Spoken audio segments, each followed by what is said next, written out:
demonstration. Now on front of you is Merritt, and Merritt is working with Gidget. Gidget is a 26-year-old California sea lion. She currently weighs around 215 pounds, and she's eating around 14 pounds of fish every single day. Now in the wild and in captivity as well, female California sea lions can get between 200 and 250 pounds, so she's right in the middle there, whereas males can weigh between 600 and 800 pounds when they're full grown. Now if any of you guys are familiar with 9 News, Gidget was doing the Broncos picks for several years. This is the first year that she hasn't done it. She did retire, and Nick was doing the Broncos picks this season.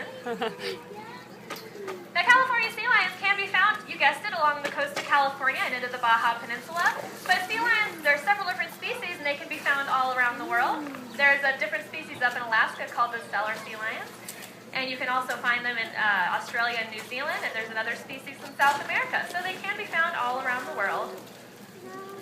Now, one of the questions we do get asked is, how can you tell the difference between a sea lion and a harbor seal? Because we do have 3 harbor seals as well. And there are several different ways to do that. The first way is to take a look at her coat.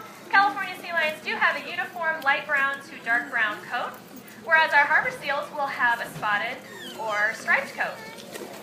And as you saw there, Gidget can rotate her hind flippers underneath her, and she can move just as fast as we can on land. And then one of the other main differences is if you take a look at her head, she does have little ear flaps like you and I do. They do have the external ears, whereas our harbor seals, they will have just little holes. They can hear just as well, but their ear structure is internal. Now we do train many different behaviors to our seals and sea lions here at the Denver Zoo. And one of the most important ones of those are what are called husbandry behaviors.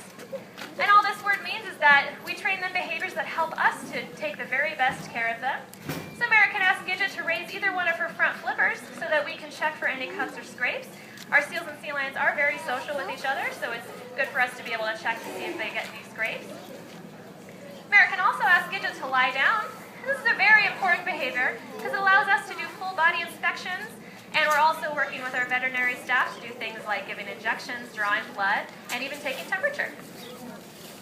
And while California sea lions do tend to swallow their fish whole, you saw that Merritt can ask Gidget to open her mouth so that we can check to make sure those teeth and gums are really healthy. Now, in addition to our husbandry behaviors, we do train some fun behaviors as well. So Merritt can ask Gidget to spin in the water, and things like that. And in addition to those, we also train some natural behaviors as well. So one of those natural behaviors, if you've ever seen sea lions in the wild, you'll hear them. So we've also trained our sea lions to vocalize.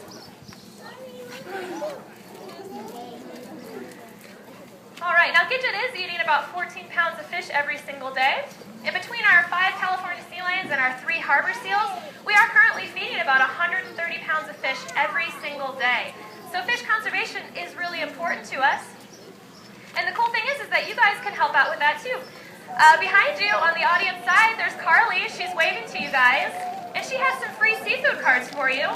And these are just little cards that you can have keep in your wallet or your purse. And they help you make the best decisions when you're buying fish at grocery stores or eating out at restaurants. And these choices won't over-harvest or cause pollution. So after the demonstration, feel free to pick up one of those cards from Carly, or they are in our gift shops as well. Now, all of our training here at the Denver Zoo is based off of positive reinforcement.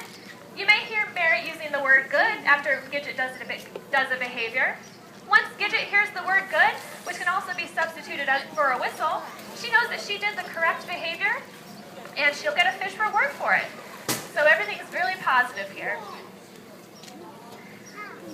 And we can also introduce tools when we're doing our training. You'll notice that Merritt in her left hand has what's called a target pole. Now all of our seals and sea lions are trained to touch their nose to it. This is a really cool tool because it helps us to move our sea lions wherever they need to go, and they know that they just need to position themselves in order to touch their nose to it. And we can also use this tool in order to train other behaviors, such as that down behavior was trained by placing it on the ground. So she just had to position herself in order to touch her nose to it. All right.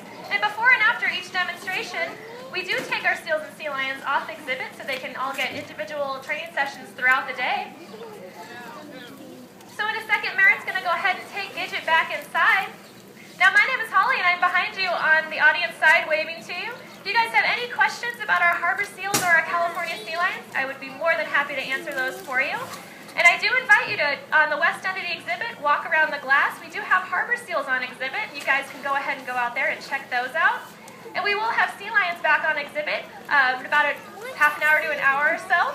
So thanks for stopping by, everyone. And if you have any questions, please feel free to stop by. And don't forget your free seafood card. Have a great day, everyone.